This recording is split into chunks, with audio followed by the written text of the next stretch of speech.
अच्छा, एक बात बताओ, क्या आप सफल होना चाहते हैं? क्या आप ज़िंदगी में अपनी खुद की एक पहचान बनाना चाहते हैं? क्या जिस काम को आप कर रहे हैं, उस काम में आप एक शख्सियत बनना चाहते हैं? तो ये टॉपिक आपके लिए बड़ा इम्पोर्टेंट है।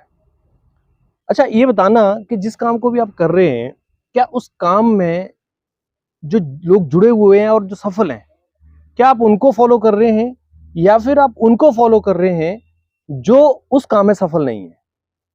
ध्यान रखना, आप जो भी ज़िंदगी में बनते हो ना, वो अपनी उस संगत की वजह से ही बनते हो, जिस संगत को आप फॉलो कर रहे हो। ऐसा ऐसा कभी नहीं होता कि आप मतलब बनना कुछ और चाहते हो और करें कुछ और। मैं थोड़ा और एग्जांपल देता हूँ तो चीज़ें आपको समझ में आएँगी। मान लो आपने एक बॉडी बिल्डर बनना है, तो आपको कहाँ होना चाहिए? जिम में होना चाहिए, मंदिर में तो नहीं होना चाहिए। अभी पता लगा कि मंदिर में आप घंटा बजा रहे हैं जाकर और भगवान को बोल रहे हैं, भगवान मुझे बॉडी बिल्डर बना दे, बट ऐसा तो नहीं होता ना। मतलब असल बात क्या है? असल बात ये है कि जैसा आप बनना चाहते हो ना, आपको उस तरह के माहौल, उस तरह की संगत में जाना पड़ेगा। अब अगर आपकी संगत बॉडी बिल्डर वाली नहीं है, तो फिर आपको अनजाने में वही लोग मिलेंगे जो फालतू की बातें करते हैं। अब मान लो आपने बनना बॉडी बिल्डर है और आप राजनीति के बीच में जाकर, राजनेताओं के बीच में जाकर या ऐसे लोगों के बीच में चर्चा कर रहे हो जो राजनीति की चर्चा करते हैं, तो फिर आपका भगवान ही मालिक है। दोस्तों, संगत जो है ना, संगत बड़ी इंपॉर्टेंट चीज है। और कहते हैं ना कि जैसी संगत में आप अपने आप को शामिल करते हो, आप वैसे ही बनते चले जाते हो। ऐसा जरूरी नहीं है कि आप जिस संगत में गए वो उस काम की वजह से ही गए। कई बार ऐसा होता है कि हम जाते कहीं और हैं और फंस कहीं और जाते हैं। मैं फिर एक एग्जांपल ही देता हूँ। जैसे मान लीजिए आप एक जिम ज्वाइन कर लेते हो कि आपको बॉडी बिल्डर बनना है, लेकिन वहां जाकर कुछ दो चार लोग ऐसे होते हैं जो नशेड़ी टाइप के लोग हैं और बस इधर उधर की चीजों में ध्यान रखते हैं, और आप कहीं जाकर वहां पर अपने आप को नहीं बचा पाए और उस संगत में घुस गए, तो फिर आप बन गए बॉडी बिल्डर।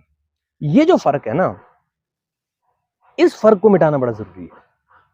और ये तभी मिटता है जब आपको अपनी संगत पर कमांड हो, पता हो कि आपको किस तरह के लोगों में शामिल होना है। मैं फिर और एग्जांपल देता हूं, आप एक और एग्जांपल से समझ जाएंगे। और आपको फिर अगर एग्जांपल सही लगेंगे तो इनके हिसाब से आपको अपनी जिंदगी में जो आपके लक्ष्य है उसमें वो उस तरह की संगत को डालना पड़ेगा। क्या कही तो आपने जरूर सुनी होगी। राजा की रानी, दशरथ की पत्नी, बहुत प्यार करते दशरथ उसको। उसने दो वरदान मांग लिए दशरथ से कि भाई मेरा समय आएगा तो मैं कभी मांगूंगी। दशरथ का ठीक है, भरोसा था उसको। अच्छा, आप अपनी चाबी भी उसी के पास देते हो जिसके ऊपर आपको भरोसा होता है। तो दशरथ को बड़ा भरोसा था कैकई पे कि भाई इसको, इसने बोला दो वचन मुझे चाहिए जिंदगी में, जब भी ये मांगेगी मैं इसको दे दूंगा। अब दशरथ को क्या पता था कि वो साला ऐसे टाइम पे आके कोई चीज मांग लेगी कि वो बैम बन जाएगी, विलेन बन जाएगी। अब वो विलेन बनी क्यों, ये समझना हमें बहुत जरूरी है। अब देखिए, थी तो राजा की रानी, ऐसा तो नहीं था ना कि वो कोई पहले से ही ऐसी थी। राम को बहुत प्यार भी करती थी, लेकिन जैसे ही मंथरा की संगत में आई वैसे उसकी बुद्धि भ्रष्ट होगी। ऐसे टाइम पर जब भगवान राम का राज्याभिषेक होना था, एट ए टाइम मथुरा ने उसके दिमाग में कील ठोक दी कि भाई तेरे बेटे के लिए क्या मिलेगा, तेरा बेटा तो कुछ नहीं बना, तू अपने बेटे को राजपाट मांग। अच्छा चलो कोई बात नहीं, राजपाट मांग लेती, कोई बात नहीं, वो भरत को राजा बना देती। लेकिन साथ में दूसरे वरदान में उसने ये मांग लिया कि भाई राम भी यहां नहीं रहना चाहिए। तो ये जो कील ठोकी ना, ये संगत ने ठोकी। इसलिए दोस्त कहता हूं, अपनी संगत को चेक करो। अगर आपकी संगत उस जैसी है ना, तो वो आपकी कील ऐसी ठोकेगी कि आप अपने मकसद से भटक जाओगे, और फिर आप उस कील जो उसने बीज बोया ना, उस बीज जैसा काम करोगे और आप खत्म हो जाओगे।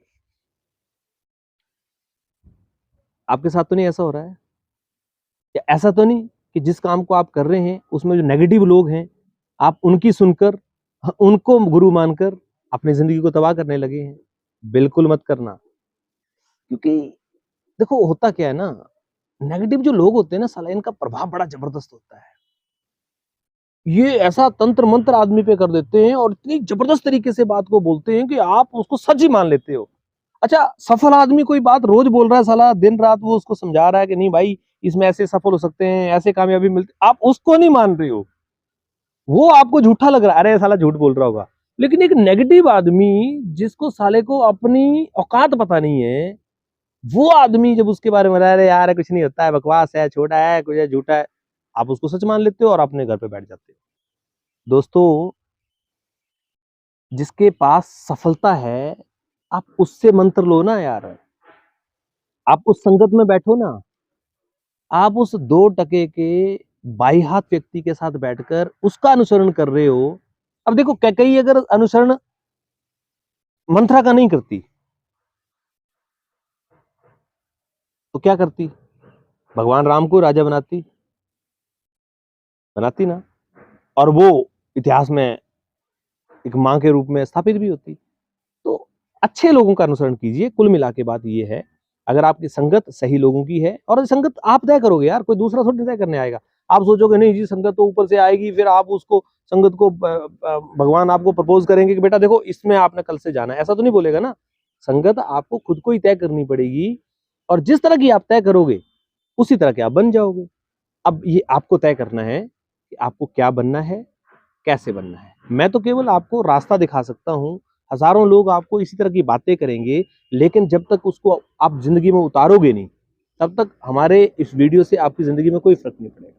हाँ, इसको सुनने के बाद में अपनी गलतियों को ठीक करके अगर आपने सुधार कर लिया, अपनी संगत को पॉजिटिव बना लिया, और जिस काम में आप जाना चाहते हो उसमें सफल लोगों को अगर आपने अनुसरण कर लिया, तो दोस्त आप भी सफलता की श्रेणी में खड़े होंगे, और आप कामयाबी के रास्ते पर खड़े होंगे, आप सक्सेसफुल व्यक्ति होंगे। और कल फिर आप यही बातें, यही कहानियां लोगों को बता रहे होंगे कि संगत का कितना असर होता है। सुबह 8 बजे मिलता हूं आपके साथ इस तरह के विचार के साथ। अच्छा लगे तो जरूर शेयर करना। Thank you very much.